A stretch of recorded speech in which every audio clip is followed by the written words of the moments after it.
Привет, друзья! Сегодня мы с вами приготовим вкуснейшие котлетки по-домашнему. Нам понадобится говяжий фарш 500 грамм, булочка, лук, пару зубчиков чеснока, мука, перец, соль и немножко молока. Итак, поехали! Берем миску, кладем туда наш фарш, нарезаем мелко наш лук и чеснок. Разогреваем сковородку, добавляем немножко растительного масла и обжариваем слегка сначала наш чеснок. Немножко обжарили и добавляем лучок. Минутки 3 обжарили и выключаем плиту. Кладем наш фарш в миску, перчим, солим. В миску наливаем молока.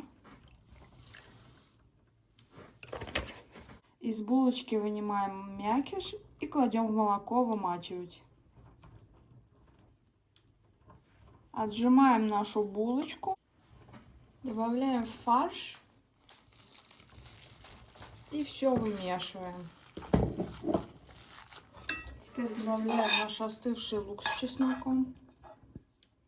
Хорошенько все вымесили. Теперь формируем котлетки. Обваливаем их в муке и жарим.